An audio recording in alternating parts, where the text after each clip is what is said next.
আসসালামু আলাইকুম। তো আমি কেতাছি আজকে বিল্ডিং এর উপরে মানে আঙ্গ কোয়ার্টার বিল্ডিং এর উপরে চুল কাট পানি আমার হাতে আছে কিন্তু ব্লেড আর এই তো দেখতে পারতেছেন এনে কিন্তু চুল কাট পানি হয়েছে।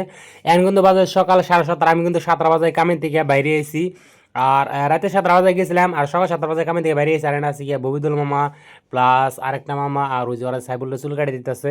যেহেতু চুল কাটে দিবান হয়েছে ওইটা সম্পর্কে মামা। তো ওর পরে ভাবছি আমি চুল কাটমু ওর পরে আমার সিরিয়াল আর দেখেন বর্তমানে কিন্তু সকাল 7:30 বাজে আর এটা হচ্ছে বিল্ডিং এর উপরতলায় মানে 5টা না 6টা রুম আছে। ভিতরে রুম গুলো হয়েছে দেখেন কিরকম বড় বড় রুম এনে সব কিন্তু বিএসএলআর রুম এনে কিন্তু কোনো ফ্যামিলিতে না, অনলি যারা বিএসএলআর প্লান তারাই কিন্তু এনে থাকা পারবো। আর সামনে দেন অল্প অল্প ওষ পড়ছে আঙ্গবাসে আমরা ওষ কই কুয়াশা আর কি। তো প্রচুর পরিমাণে ঠান্ডা এই কয়টা দিন ধরে, অত ঠান্ডা না মোটামুটি আর কি অ্যাডজাস্ট করুন যায়। আমরা যেমন কামে থাকি যেমন মানে গরম ধরে আর যেমন বাইরে বাইরে অল্প অল্প ঠান্ডা লাগে। যেহেতু ঠান্ডার দিনে হালকা পাতলা ঠান্ডা পড়বই। তো দেখা যায় কি কাটিং দেওয়া হয় মানে চুল বড় বড় গেছে মেলা দিন ধরে ভাবি যে চুল কাটম কাটম টাইম পেনে। তো তারপরে ফাইনালি আমার চুল কাটে দিবেন হয়েছে দেখা যায় মামা আমার কি কাটিং দেওয়া দেয়। মেলা দিন পরে চুল কাটতেছি আমি, প্রায় 2 মাস পরে চুল কাটতেছি। চুল কিন্তু বড় বড় হয়ে গেছে গা, পাগল নাগাল লাগতেছে আমার নিজের কাছে আর কি, নিজের পাগলের মতো লাগছে।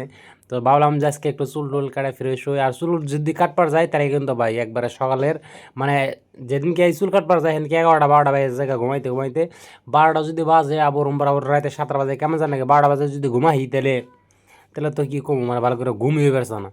কামে যায় খালি ঘুম ধরে, যেহেতু নাইট ডিউটি করি তো দিনে যদি একটু ভালো করে ঘুম না হয় তাহলে তো হয় না।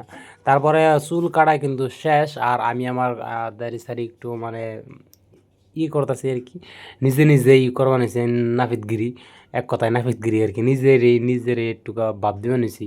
তো তারপর আমার চুল কাটা কিন্তু ফাইনালি শেষ আর এখন দেখা যায় ফাইনাল লুকটা কীরকম হয়েছে। তো দেখেন এখন আর কি আমার কেমন দেখা যায়। তো এই আমার যে বডি ভাই কী কম, আমার বডি দেখবার গেলে তো মাথা নষ্ট। তো এই থেকে আমার হেয়ার কাটিংটা কেমন হয়েছে অবশ্যই কমেন্ট বক্সে জানিয়ে দিন। আর কি লোকাল আমরা চুল কাটা আর কতই ভালো হবো, তাই এরকম যে হয়েছে এতে আলহামদুলিল্লাহ অনেক ভালো হয়েছে। যেহেতু সেলুন না, প্রফেশনাল সেলুন না, আমরা এনেই ইয়ারও মানে এতে ওরে কাটে দেয় ওতে ওরে কাটে দেয়। তো তারপরে চুল টুল কাটে ওন থেকে আয়া গেলাম এখন রোমে যাইরা বরে করে ডুব সুপ দিমু, তারপরে খাওয়া দাওয়া করুম। খাওয়া দাওয়া করে এরা বিন্দাস একটা ঘুম দিম, 12টা তো প্রায় বাজবই। ঘুম সুম দিতে বিন্দাস একটা ঘুম দিয়ে 7টা বাজে উঠে আর আবার যাবো কামে। তো এসাল আজকের এই ছোট্ট ব্লগটা যদি ভালো লাগে থাকে অবশ্যই পেজটা ফলো করে দিন, ইউটিউবে দেখে থাকলে চ্যানেলটা সাবস্ক্রাইব করে দিন। তো মিলতেছি অন্য ভিডিওতে, সবাই ভালো থাকবেন। আসসালামু আলাইকুম, আল্লাহ হাফেজ।